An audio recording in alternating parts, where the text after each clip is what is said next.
Hey, Tujuanna. How are you, Kelly? Good. Can you hear the TV? No. Okay. Oh, I'm sorry. I thought my video was on. I've got my thing open. There it is. Excuse me just a second. Jennifer. Jen. Can you turn that down or close the door, please? Thank you. And how are you? I'm doing pretty good. How about yourself? Good, good. We get another shot at it. Sure. I'm going to minimize some screens so I don't get distracted here.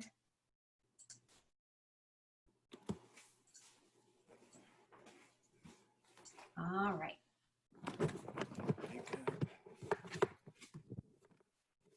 Doesn't get too hot.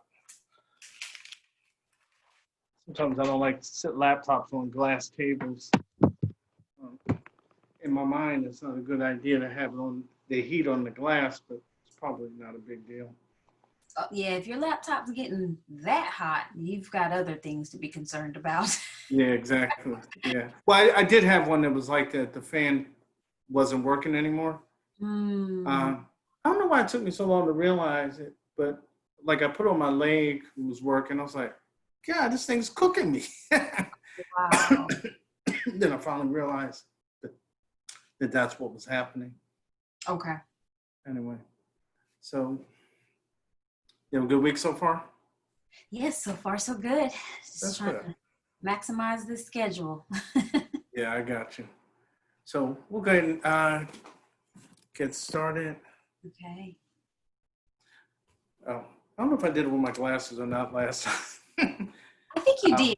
I think you mentioned that you may take them off, but I think you had them on. Okay. Well, we'll see how we do. Like I don't have anything. I don't have like a bunch of notes written down, so it shouldn't be a big deal. But sometimes I just don't like. It seems like it gets a shadow thing going. So I don't know. That's why I'll take them off. It might be the angle of your light too. Have you tried a different angle? Yeah, I kind of played with it. There's, you're supposed to have the different sides and then kind of like a head-on one and stuff like. But I only have two lights, so I got. There's probably a way to avoid that, but I just haven't figured out what that is yet. Yeah. I saw something about that before somewhere, and I didn't dig into it because I don't wear glasses, so I didn't dig into it. But I was like, that's a cool tip, because I'm sure many people, are trying to figure that out when it comes to, like you said, the shadow that it places sometimes. But it's good. Yeah. Done, not perfect. That's the key. Okay. Hi, everyone. This is Kelly Mariano with Coach's Corner and our Conversations with Coaches. Today we have Tujuanna Taylor with us today. I did get the name right? You got it right. Yeah. Well, what's funny is, it's not really funny, but you probably get this where people spell your name incorrectly. And I did, I think when I was typing your name, well, just in the Zoom component, I typed your name incorrectly. I think I did T-I-J. But I do know someone with T-I-J, but it's T-I-J-U-A-N-A. Okay. Yeah, like Tijuana more. Uh-huh. But anyway. I was gonna say, I get a variety of. Oh, I bet you do. Yeah, which is interesting because that was one of the things when I guess we first connected on LinkedIn, is that you sent out a video, which I thought was awesome. I've only seen somebody do something similar once, but theirs was for a different purpose. Yours wasn't about marketing; it was about connecting. Yes. Theirs was a marketing.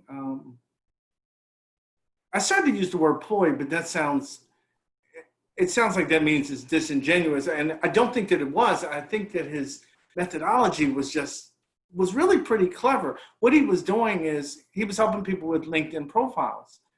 So what he would do is he'd send you a video of your LinkedIn profile, and then he would show you the things that he recommended you do.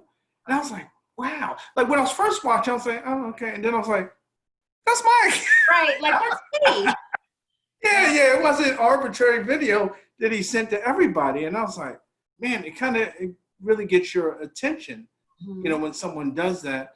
So, and your video did the same for different reasons. Connected. It's like, wow. And then when you say how to say your name, I was like, oh yeah, I bet she gets that. You know, that challenge. All my life. Like people will mispronounce my last name, and of course misspell it all the time. But I'm like, it's not that deep, you know. Like I get the idea. But what's interesting is when people put letters in there that's not in the name. It's like, where's that come from? Exactly. They write it how it sounds, I think. Yeah, but I've had people call. Literally had somebody call me Martinero, and there's no T.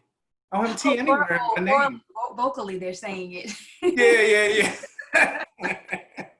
I was like, yeah, no T, bro, no T. Funny. Yeah. And I asked you this before we, I guess, started recording, but how's things going right now in your side of the world?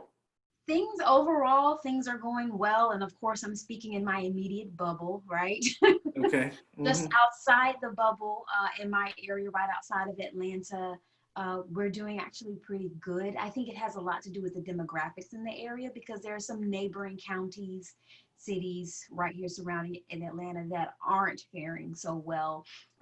So with the pandemic, I've been blessed that it has not hit super close to home. I haven't had any losses from it. I have had some people be infected, but I have recovered. So that's been a blessing. That's good, yeah. Yeah, the biggest concern I have been facing this week and trying not to succumb to it, if you will, is this whole concept of virtual homeschool. That's right. Yeah, that's coming up fast. Yeah. It's coming up fast, and I wouldn't be so kind of boggled by it if my daughter weren't entering kindergarten.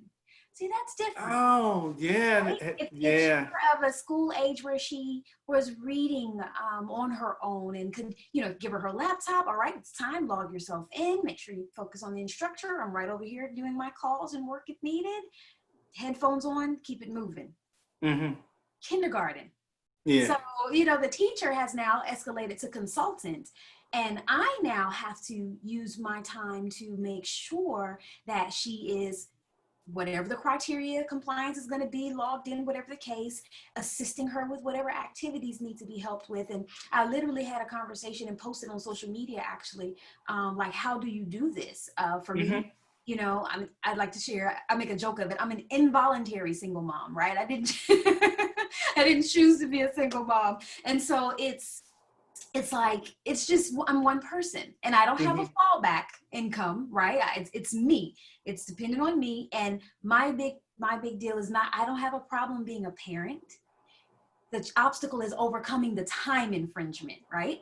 And As a full-time entrepreneur, all of my time is exactly, yeah, right? Generating value and revenue, right? And so that we can have profit to bring home to help ourselves, our community, whatever else.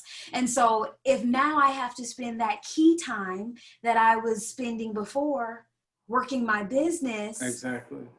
Now when do I work and not burn out doing it, right? Because I've got to dedicate time now to sit with her and work through the schoolwork. Then I still have to maximize time to actually work on the business, to grow it, to have clients. Then I still have to do the client work. And I'm like, now this is a situation where I definitely find myself, I'm going to have to pivot to a one-to-many much faster than I intended.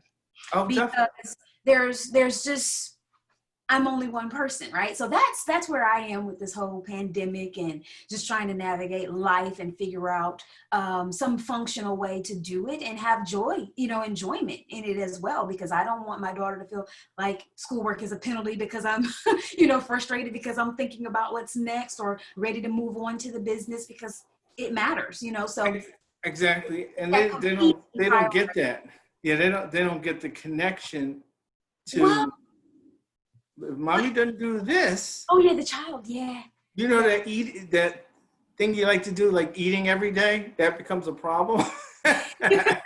Yeah, and fortunately, because we did a little bit of it coming out of this past academic year, but that was preschool, and she's been in a school environment since 4 months old, so she's accustomed to school. In this household, she's an only child. She doesn't have siblings here. Her father moved on there, and they have children, but it's just her here. So the social setting for her is very important, and she's a kinesthetic learner.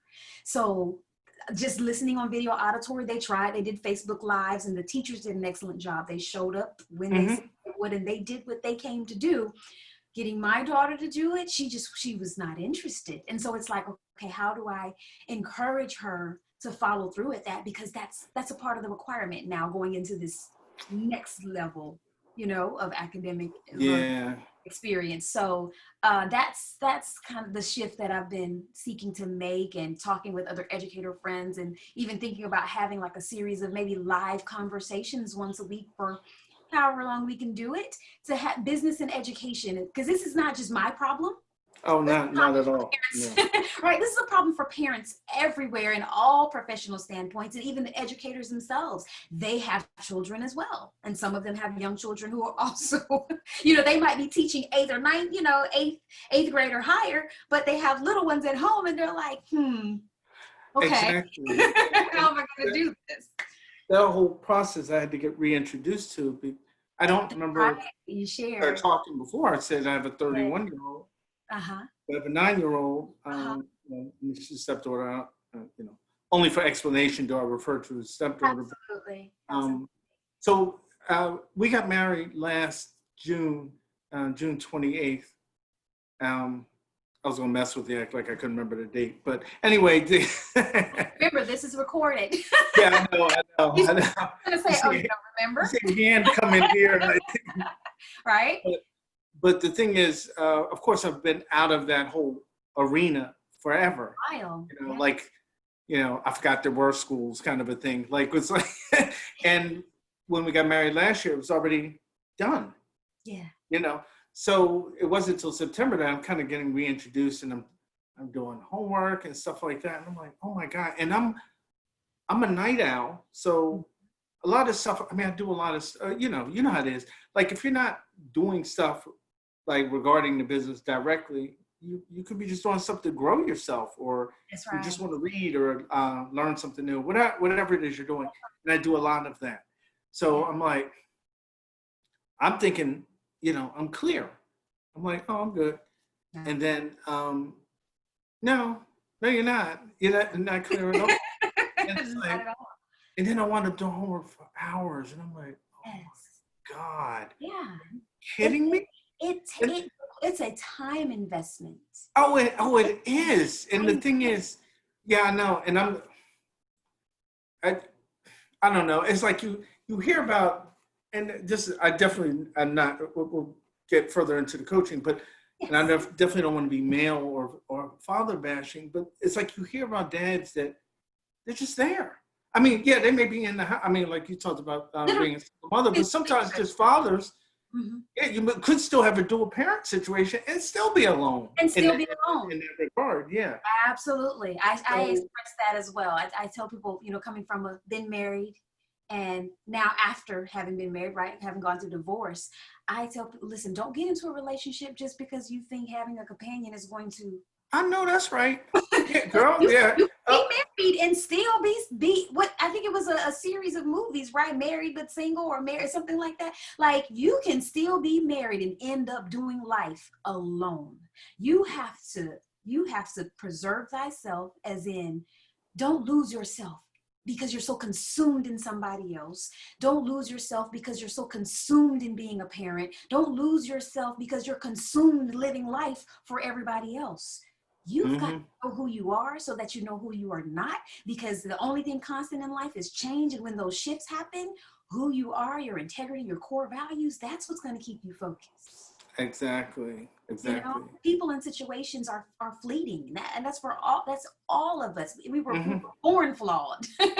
We were born with the power of choice, and so you have to maintain, so that way you can be a compliment to who you're with, and they can be a compliment to you, but they should not. Exactly. Yeah. We can almost start doing relationship coaching. from this But call.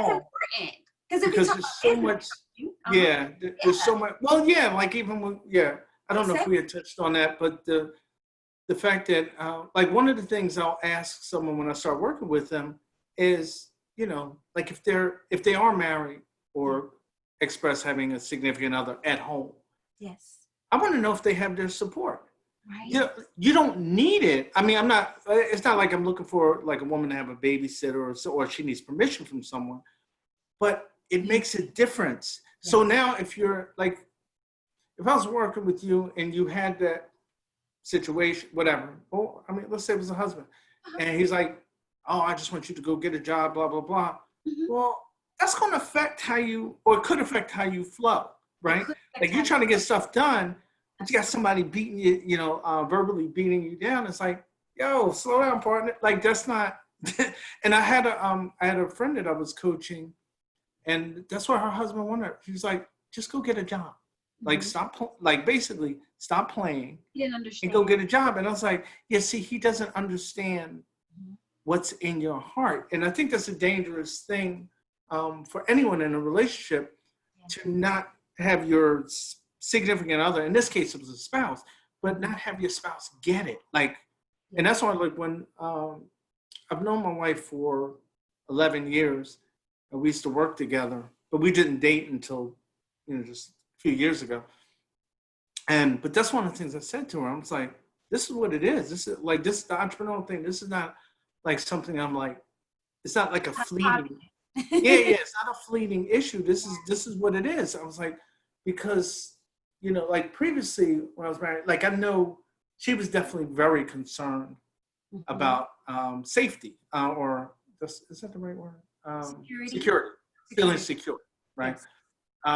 Which is interesting because sometimes more security comes from cutting loose the 9 to 5, right? But when your world is all 9 to 5, it's kind of hard to see it because like my ex is real gifted as a speaker. She's got acting background, like her father's written plays that have toured countries and stuff like that. Unfortunately, he passed away a number of years ago. But the point is, she's got it in her DNA.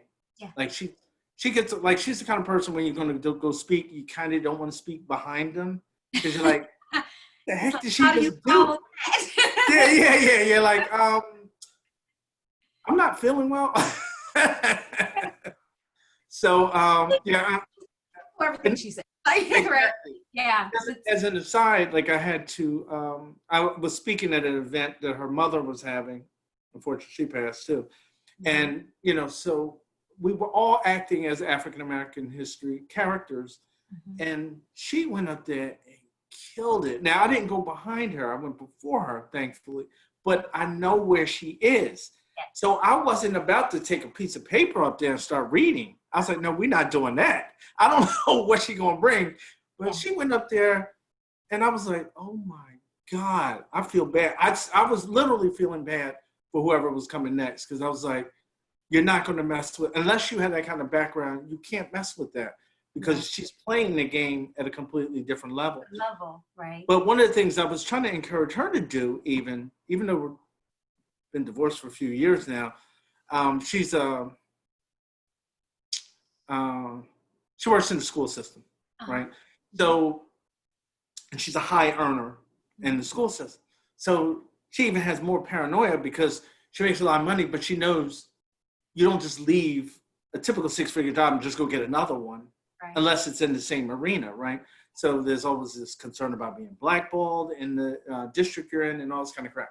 So I was trying to tell her, I said, listen, you could do a coaching program for African-American professional women and kill it. I was like, you could be doing $200K in like a year. I was like, I said, you not only have the ability to deliver it, I said, you got the credentials.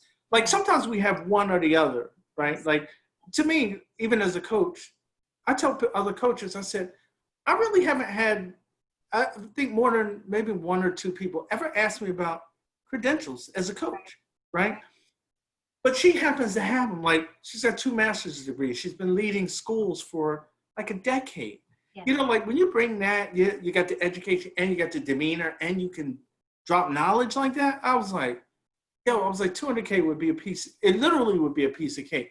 And the reason I wanted her to do it was because I felt it would give her peace of mind because she's still nervous.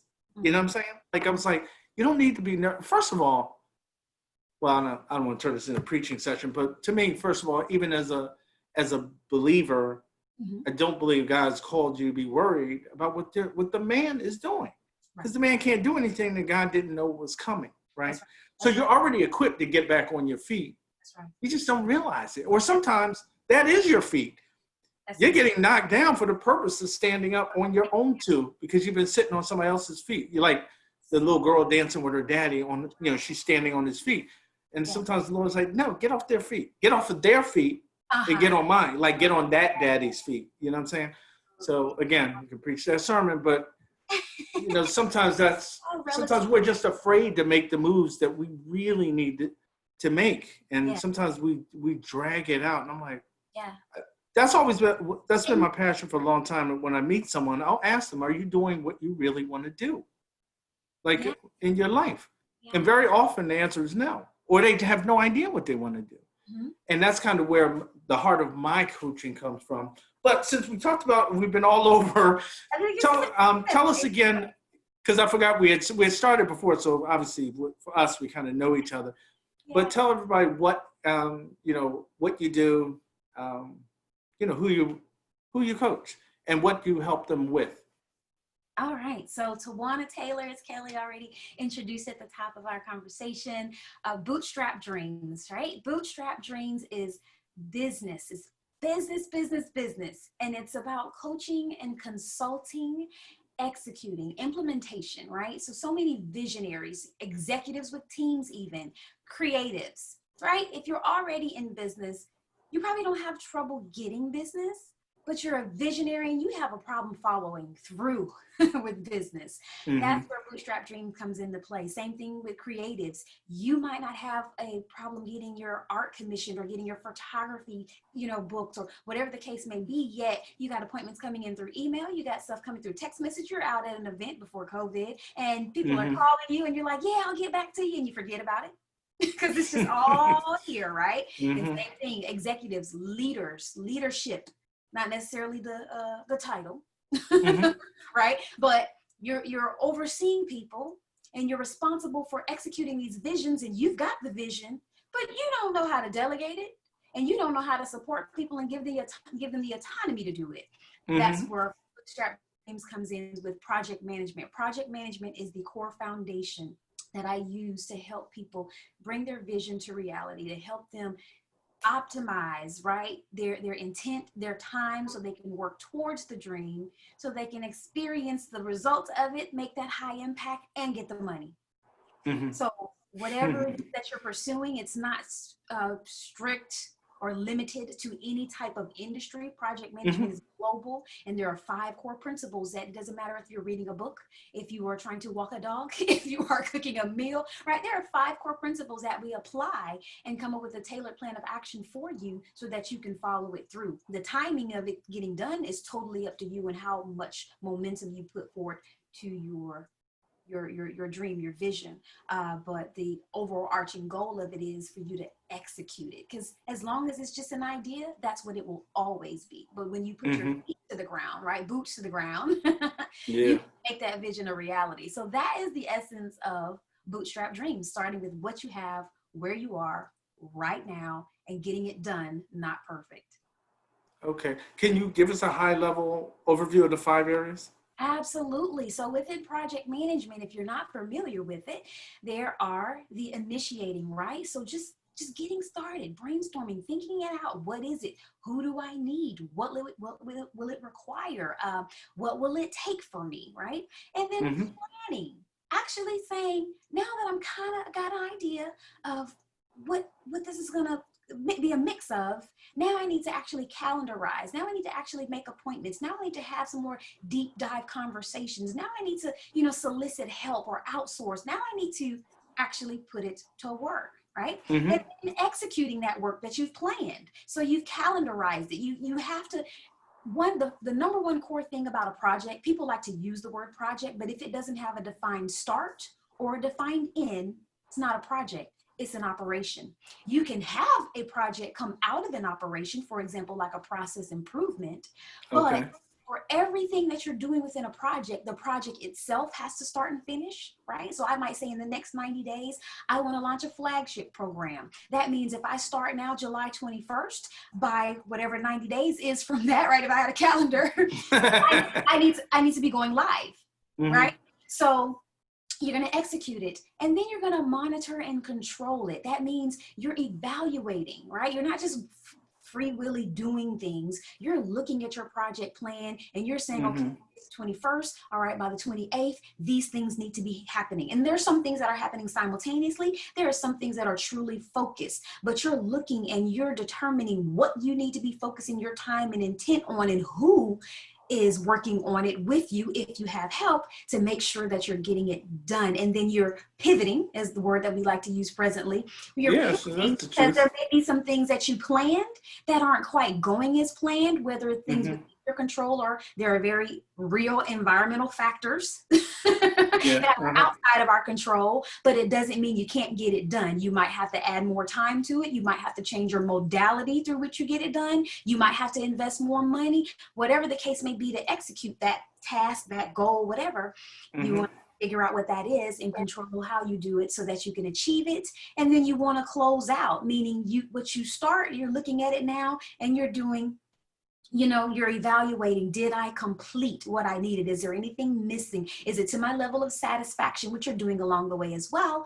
And then you're launching it. And so now you're moving into a next phase of your idea, your vision, your dream, your business. So that is ultimately what we're doing in our time together. And of course, the duration of time varies from person to person, which is why currently I do one-to-one, yet I am definitely working with my coach to identify a way to provide this type of help from one to many for the sake of myself, because I am just one. And there are so many more people who need it and can do it on a scale. And if you at least get started, in 90 days or 6-month program together, likely you can continue to work on your own, and we can check in and have accountability sessions or whatnot. Because for me as a coach, I do believe in like the fisherman's approach, right? You teach a man to fish, he'll eat forever. If I do fishing for you, well, you're going to eat when I get ready for you to, because you're going to be dependent on me. And that's not the goal, for you to be dependent on me. The goal is to put systems in place for you to optimize your own efficiency, for you to really buy into your own dream. I can't want it more for you than you want it for yourself. So you do have to show up, right? I am big on not for you if you're not willing to show up, because I am here for action. I am here for completion. I am here for impact. I am here for results. When you win, I win. When you don't show up, I move on to the person that does. That's just it, right? So you have to really want it. And we talked about something a few moments ago when we talk about, why people are hesitant. People are hesitant, and I'll say as an industry as a whole, from the education platform, grade school, even in college, what happens is we want people to do better. We want people to leap out into entrepreneurship. The reason they're scared to do it is because they have not identified how to monetize their idea. They know it's a great idea. They know the idea will make money, but how much, how, and when, that's what they lack. And so they don't leap because they're uncertain that they'll make it when they do it. And that's a component of education that I really like to emphasize, that it's not enough to just have an idea.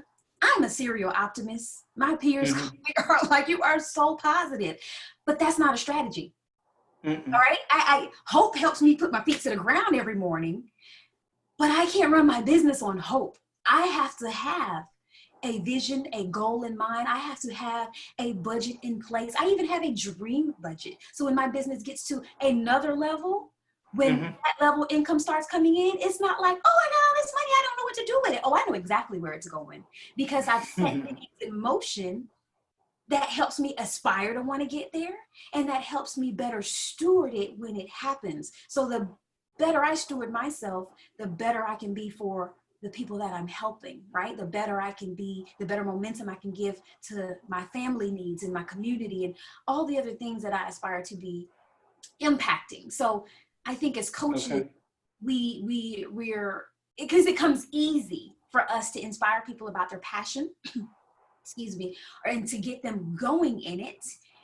We also have to be mindful that if there is reluctance, where is it stemming from? And a lot of times I found it's stemming from that lack of knowledge, because they don't have the view of how they're going to actually function in it to thrive and not just survive making it, right? We don't have to be starving artists and entrepreneurs and coaches and businesses and whatnot. There is plenty of abundance out there. What one person is doing, it doesn't mean there's not room for you to do it as well, you know? So Yeah, I think that's so much to what you said. I think one of the challenges I find is that people will often have hindrances that are internal, right? You know the expression, kind of like dancing with demons, or like battling demons in your head, which I know has a different meaning, you know, for a Christian. But you got what I'm saying. Like you have these. That's funny. My ex-wife, one of her father's plays, I think, was called Dancing with Demons. Mm-hmm. But anyway, which is, man, that was so. Anyway, there was a. When you know the background, you're like, yeah, I think he really was. But I think a lot of people wind up kind of running into themselves. I had a speech called Man in the Mirror, and I talked about the 3 different aspects of the man in the mirror. The first being literal, like your reflection, yes. And then how you look to yourself. The second is how people see you, and the third is who you really are. Who we're really dealing with. Yeah. And in it, I shared the first time I gave the presentation was at Pierce College, which is where my wife and I met. We were working there and attending there. But one of the things I shared with them in their leadership group is I said there was a guy that I met that I used to work with. I didn't work closely with him, but we worked same company. And he worked in the mailroom. Yeah. So, we finally spoke or whatever and started kind of introducing ourselves. And he said to me, I said, how long have you been working for this company? He said, 7 or 8 years. Now, I got there in 2000. So I'm going to say this is probably mid-90s when I'm having this conversation with him. Late 90s, I'm sorry. And because I stayed a few more years. But anyway, but what's interesting is the company that we worked for was the second fastest growing country during that period of time in America. Like they were second to only Microsoft in company growth. Mm-hmm. So when this man is telling me, what he said was, I've always stayed in minimum wage positions. So I'm like, this man is working a miracle. He doesn't know it. I was like, he's standing in an ocean and not getting wet. Like he should have moved out of the mailroom just by virtue of size alone. Like when that company got to Delaware, I think in 87, they had 125 employees. When I got to them in 2000, they had 28,000 employees. They were a monster. You know what I mean? Like they had $2 million picnics for us. And I was like, who does that? The Commodores came to our cookout. Mm-hmm. So it was like, they're playing on this whole other level. And this guy is weaving opportunities like he had to be. Because just like I said, just from growth alone would have forced him into at least the supervisory role. Mm-hmm. But I was like, somehow he avoided, but I knew he didn't understand that he was doing it. Mm-hmm. So I said to him, he knew I worked in the systems department because that was my background, IT. Okay. So he said, I've always wanted to work in systems. I said, well, what do you want to do in systems? He said, I'm really not sure. So I said, listen, look into it, look into some things, maybe computer programming, maybe project management, maybe some kind of support role, help desk, whatever. Kind of poke around a little bit online, just see what might look interesting to you. I said, whatever it is, I'll put you in front of a first vice president in any one of those areas. He said, what? You do that for me? Now, he was a black man too, right? So I was like, what's interesting in that company is when I first got there, black men would not speak to me. Mm-hmm. And I was like, what is wrong with it? And I would tend to, especially when I was younger, I would tend to talk really softly. Okay. So I was like, maybe I'm just not talking loudly enough. And then I started getting louder and I was like, no, they're clearly ignoring me. Okay. But I didn't know why. But then I became friends with this woman that worked there, and I mentioned it to her. She said, "Oh yeah, they're not going to touch. They're not going to talk to you until they know you're okay. They got to get the word on the street about you first. If they find out, oh, he does good work or whatever," she said, then they'll start talking to you. And she was right. Like, without me engaging anyone, I'm walking down the hall one day, like, "Hey, Kelly." It's like, freak, did he know my name? Like, I was somebody I'd never met. And I was like, how does he know what my name is? But that's what started to happen. I was like, wow, she called that. So there was this scarcity. And it's a shame because in the Black community, that's what we felt like we needed, like, because they wouldn't judge you on you alone. Yes. So, yeah. So, yeah. So if Tujuanna's a horrible worker and I become friends with Tujuanna, that makes me a horrible worker too. And the skin color just solidifies that in that situation, unfortunately. But anyway, so I told him, what I would do for him, and he never, ever followed up on that. And I said, so what I said to the audience was, I said, so was it ever about, like he said, when he said he stayed in minimum wage positions, I asked him why he did that. And he said, oh, because I don't have a college degree. And I said, I don't have a college degree. Mm-hmm. So I'm like, yo, I really wanted to say, come on, like black man to black man. Like we're man to man, bro. Like, talk to me. Like I got high school. I'm carrying the same credentials in the sense. I mean, I got experience now, but essentially I'm carrying the same credentials you have.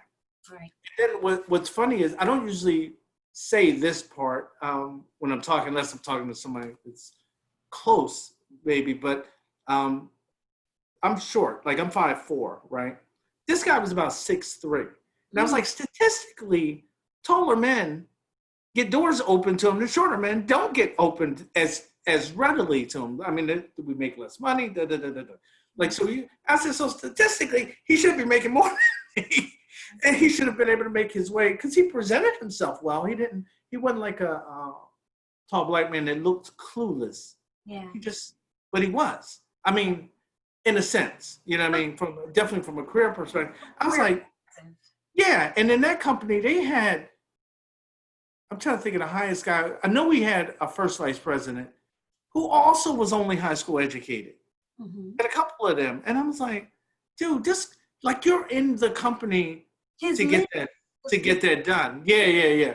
But the problem is the perspective was off. And that's the thing. It's funny. I was talking to a lady earlier today, and she has like a mentoring business. And I was like, it's like that kind of thing. Like if you don't know, like he doesn't know, the guy probably never dawned on him where he could have been in his life, high school diploma or not. Like even if he couldn't spell high school, the reality is he probably could have gotten more done. Yes. So anyway, but that's what I was trying to illustrate to them, those folks. And then what I see in some of the coaching, I had to do the same thing. Like sometimes I have to do the wake up call. And it's funny, a friend of mine, and guys, don't take this. I don't think that I am. I was told that they were like, man, you're hard. And I was like, not hard. I'm just being direct. And I'm not like an aggressive guy or anything like that. I'm not, I don't have an intimidating demeanor or physical presence. Yeah. So none of that is a part of who I am. I mean, God wired me to connect with people, right? Yeah. My mom said when I was 2 years old, she said, when people would come up and talk to me, she said, you were having conversations with them. She was like most 2-year-olds kind of babble and yak, whatever. She said, no, you were having, she said, people would look at her like, how old is this child? She's like 2. She's like, can't be. They were, she ran into educator. I was educating kids for 30 years. I've never seen a kid that independent of their parents. Because I got lost one time in a amusement park. Yeah. I wasn't concerned at all. They were like, she said when she found me, I'm sitting on the desk talking to some lady. She said from the time they found me, they were like, I wasn't concerned at all. It's just like most kids start crying for their parents or something. Yeah. It's like, I didn't do that at all. I was chill. Mm-hmm. So, like God gave me the demeanor to do that, but I also realized there's a place where, the world would say you got to call them on their stuff. That's There's right. other ways they word that, of course. You know what I'm saying? You got to call them on their stuff and let them, because even as just a friend, you can't let your friend, well, you can, but you shouldn't let your friend walk around delusional. That's right. Like, Tujuanna, Yeah. you've been talking about you're going to go get, whatever, you're going to go finish your degree. You've been talking about that since we were in our 20s. What are we doing? Like, like, how long does it take to go register for a class and start taking classes? Absolutely. So, but a lot of us, we don't have that in our lives, right? We don't have, like, I did a mastermind. I'm sorry? Accountability. Exactly. And and it's interesting because if you have people around you, if they're not doing anything, it makes you very comfortable with you not doing anything. Absolutely. Right? Like, absolutely. I'm not going to feel, challenged by you if you're looking up to me like I'm a god and I haven't done anything yet. But if you're looking at me like that, then if I'm always if you're the smartest one in the room, you need to add some more people, or you need to move to another room or something. And that's the kind of thing I think most people don't think about. And that's something I got to give more thought to, is the types of people that generally speaking, a lot of my clients will have some of the right people, but sometimes they're entrepreneurs, but they don't have anybody around them to support that. Or even like even in the church community, we found, even a friend of mine we were talking about this. Well, actually, she put up a meme about it where it said, and you've probably seen this before, where they say, if you say you got a new job, you get a bunch of likes. If you say you started a business, it's like crickets. Yeah. Because, there's so many levels to why that is the case. But I was like, the sad part is, even to me, even in, I've been in the church on some level. I'm just going to use in the church term as opposed to saved or what have you. But since I was 5, right, 4 or 5 years old, and I'm 51. So it's been a long time. But what I realize is that people, if you start talking about doing well in your business, it almost like business equates to filthy lucre by default. And I'm like, what are we talking about? Right. Like, no one. And don't say the church is a business. Really? What? That's too much truth. And I'm like, but it is. Tujuanna, stop putting the truth on my feet. Stop stepping on my toes. Because it really is. It wholeheartedly is. Oh, right? Like we're talking about the functionality of it. Like, in order for you to enjoy the things that you get to do in the body of worship, in the fellowship, it has to be organized. Mm-hmm. It's not just fly by seat. There is a cabinet, right? You have your leaders have a cabinet, your cabinet has a team, right? There are people who are stewarding and who are orchestrated to get these things done. It doesn't have to mean sin, it doesn't have to mean filth, it doesn't have to mean scheme, but cooperation and collaboration makes implementation. I don't know why that's such a, I tell people, like, look at it like a party. If you're planning a party, that's a feel-good thing. People like to feel good. If you're planning a party, that's the ultimate goal. So put that at the top when you're brainstorming. Put that at the top of your organizational chart. Party. Then you gotta line down what needs to happen next for the party. You might need a venue, or you might need food, or you might need right, decor. So now those are your next boxes. Okay, and then what comes after that? And then all of these sub actions create your top organizational goal, which was the party. That's everything in life, from our households to our communities, to our churches, to our money, to everything that we do. But for some reason, structure and order and organization scares people, because it requires them to acknowledge, right? So awareness. Yeah. You got to take action. It brings about some accountability. And be responsible for either choosing to do or choosing not to do. So the easy thing is I'm just going to not think about it that way, because then I don't have to be responsible for whatever that requires. Yeah, you're right. Because if I don't look at the flat tire on my car, I never have to repair it. And that's not obviously how that works. I think it's just a shame that in churches in general, especially because, being Black, most of my churches that I've attended even if they considered themselves mixed, they were still predominantly Black churches. Mm-hmm. And I'm like, why is it we can't talk about business and revenue without kind of looking at it like we're looking for a handout from the father? And that's not what he's, I mean, like, we could talk about that all day long, but it becomes frustrating to me because when I was married before, we had, I don't know if I mentioned this to you, but anyway, when I was married before, we had kind of I don't even know what time it is. No, you're good. I was Okay. gonna look up a quote. I forget the pastor that it's by. And again, I know it's not so much church focused, but when we're talking about, spiritual and the body and why we can't talk business and spirit or business, with the members and whatnot. And there is a pastor who literally said, I'm gonna find it. Pastor Craig Groeschel. I don't know if you're familiar with him. No, I don't know that name. Oh man, he's so good. He's so good. And he's a great public speaker as well. But he says the most spiritual thing you can do is get organized. And it tickled me so much. And of course I love that as a project management professional. Oh, and no doubt. It's like, yes, people, like harness it in, get it done, not perfect. But if you just take hold of it. Yeah, the life and situation, your perspective of it anyway, because it might not change what's happening around you, but your view of it will change what you're looking at, and it'll help you change how powerfully you can go through what you're doing. And it impacts obviously the other folks around you at a very high level, even if they don't realize it or don't even want to admit it. The fact that they're getting some structure. But one of the things I thought about when you said that is that I know a lot of times, sometimes leaders are easily threatened, right? So getting instruction or guidance from someone, they may feel it's like somehow belittling them instead of realizing they're being empowered at yet a higher. So I have to challenge that a little bit. Maybe it's just semantics, right?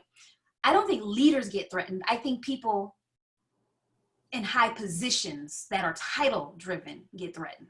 No, that's what I mean. I mean. Leaders, no, yeah. Leaders are I understand what you. By all means. Exactly. And that's why title-driven people get threatened. Exactly, and like even even male-female relationships, right? Like sometimes the husband is threatened by the wife being smarter, maybe if she is, or more powerful, or makes more money. God forbid. That's a joke, obviously, but like a lot of times there's these threatening things that you got to work through. And the sad thing is sometimes we don't talk through them. And sometimes one of the challenges I have is that some of the things that we take as biblical truths we take them that way because we never really paid attention to what the scripture was saying to us. When Pastor Johnson says what Pastor Smith said, they sound the same. And that looks more or less like what the scripture was saying. And like, I remember I taught my daughter, I would tell her, I said, listen, you got to listen, you got to know what the word is saying. I was like, if you don't understand what it says, then anybody could preach anything and you just go along with the flow. I said, you got to pay attention to what's happening before, what's happening after what they're reading, the context of the whole situation. Who were they talking to? All that kind of stuff. So one time we were in church, she was probably like 14 years old. The pastor said something. She went like this, looked at me. I was like, oh, you caught that. I was really surprised that she caught that because it was like a nuance. And I was like, and I don't think I think he just didn't know. Like, I don't think he was, like some people could be misleading, right? Whatever, they're just not doing it right. But some people, they don't know. So when they're preaching stuff to you, they think they're preaching good word. And you're like, yeah, that's not biblical at all, bro. Like, like seriously, like if you read 2 more verses and you would know that's not what the Bible was talking about at all. That's right. But again, we're accustomed to just hearing what they say and stuff like that. But what I was going to tell you, yes. Well, yeah. The human element is there, but human element innately implies something that, because we're interpreting, right? We're exactly interpret, and I think that's the thing that the Christian faith it gets so nitpicked about is that you and I can read the same scripture and walk away with a completely different interpretation. We certainly can. We're looking at it or reading it and understanding it from our perspective, what's happening in our life, what parts of it absolutely apply and what parts of it, and so it's not that the scripture doesn't carry the same meaning, it's our understanding. And exactly. What we understand is the truth we stand under, even if that truth isn't truth at all. That's what you understand is your truth. Exactly. So identifying that, right? And that's what I said to my wife. You want to make sure that God's not responsible for backing up a word you think he said. He's backing up what he said to you. It's up to you to come to the right understanding. And the understanding is there and available. Yeah, and that's in our lives, and that's what we do with our coaching and consulting, right? I'm not backing up something you didn't say. So if you said you wanted to show up at XYZ date for XYZ time to do X, Y, and Z, exactly. Session and I asked you about it, don't, right? And this is how I work with my clients. I say, don't get upset with me if you've changed your mind about a particular level of accountability that you've set. I'm only functioning from the expectations that you've managed. I didn't exactly on you. I didn't say to you, it has to be done by this day. I ask you, when do you think you can accomplish that which you intend? And if we need more time to do it, check in. Let's keep it moving. And so it's putting that ownership back to the person that it is to, right? Because now if it's a done for you service, now that's a different conversation. Because you have now invested in me to make this happen on your behalf. So now I'm responsible for it. But when you come to me as a coach, you still carry the responsibility to show up for yourself. And I'm there to usher you along, to give you that support that you may be lacking. Because it's not that you don't have moral support, but there's an apparent deficit in the business and the professional level of support you need to succeed. And that's where I'm here to serve and make sure that happens. Otherwise, you're going to get to the end of the program and say, well, what did I invest in? What did I get? I'm no different than when I started. And exactly. And that is a huge challenge. Yes. And that's why it's necessary to hold people accountable, because they could go, oh, Tujuanna was coaching me. Let me not use you. Sorry. But like Kelly was coaching me. I didn't get the results I wanted. We only did whatever. But they never fill in the part where, oh, yeah, I didn't do anything he asked me to do. Oh, yeah. Yeah, he asked me to no, I haven't done that yet. Really? So it's like, there's so many things that are challenging us in our everyday lives. That it's not that easy to break free from the pattern, because the pattern you're trying to operate in, or that we're operating in, is different, right? I mean, a lot of people look at the idea of being a business owner and oh, that's pretty cool. No, it's involved. It's an involved process. And you got to have a level of commitment to what it is you say you're going to do, or whatever you're trying to do has to have a big enough why for you to push through your own foolishness. Because you got pushed through your foolishness as a coach. You're pushing through your own foolishness to help them push through theirs. That's right. You know what I mean? And that's what we're doing. We're like, it's when people don't think like coaching is valuable. I was like, it's very valuable. I said the reality is, even if you didn't hire like a coach, and you got your best friend, they could hold you, that you would allow to hold you accountable like that, you're still going to be in better shape, because somebody else knows you can sell yourself a story at any time you want. That's right. I was going to go out there and mow the lawn, but I kind of almost stubbed my toe, so I need to take it easy. Like whatever. Like you can come up with all kinds of, and we do it all the time. We have plenty of legitimate reasons. Yes, I was saying, give ourselves room for grace too, right? Because we're not machines. Exactly. So like I would, like if a client says, "Oh, I can do that in 2 days," I said, "Well, but do you have to? Would it hurt to make it 3 days? Would it hurt to just put on the schedule 3 days? And if you complete early, guess what? We move on." Good. Yeah. Or you take a break because you've been beating it, you've been beating the pavement for the last 3 weeks. Take a day. take a mental, if you're with an employer, you have health days, right? Mental health days, Mm-hmm. whatever you want to call them. Take a day.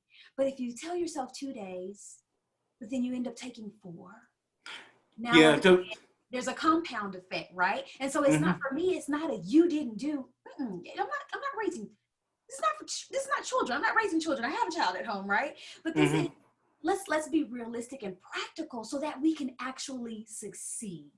Exactly.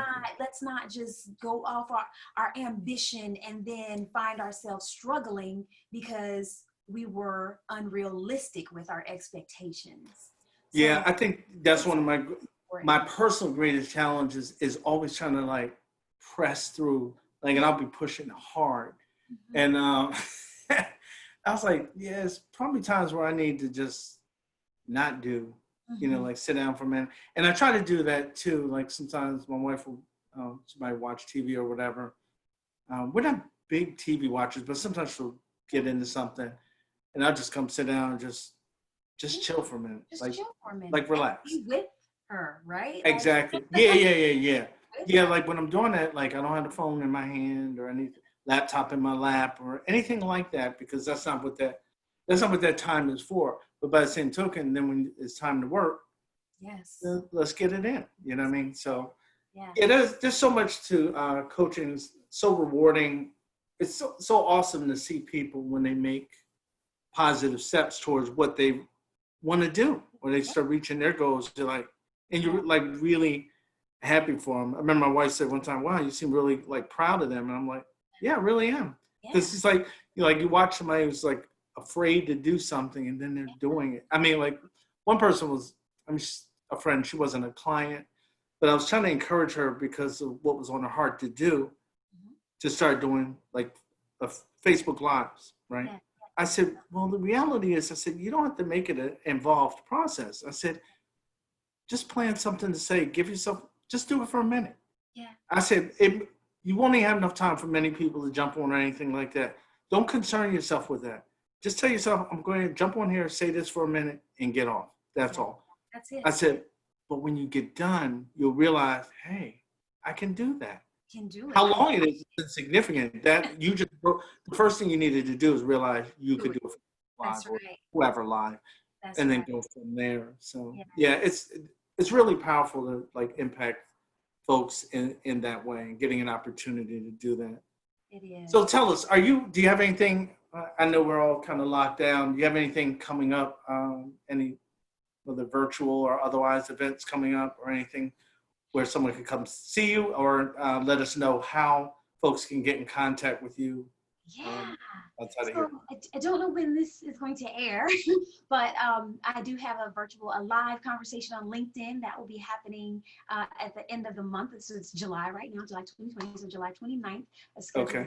LinkedIn Live with Bottoms Up Perspective. Check them out. They have great conversations. Kelly, you can even go in and have a chat with them and get on so that way you can share more about impact. And then I will be having some more lives. Like I said, I'm really thinking about doing the business and education live to help professionals who are parents figure out like how do we do this duality, right, of roles, make a positive living, make a positive impact with our children as well, and have enjoyment doing it. I am primarily active on LinkedIn. I also have coverage on Facebook and Instagram, so you can catch me at any of those places. Thrive, THRIVE, at bootstrapdreams.com is my email, but Bootstrap Dreams everywhere is where we can connect. Thank you so much, Kelly. I really appreciate it. I enjoyed this conversation. It was good. I'm glad we were able to double back and connect so soon. Yes. And thank you for your time. I enjoyed it. You're welcome. You're welcome. Okay. All right. Well, you have a great day. Okay, you too. All right. Bye. Bye-bye.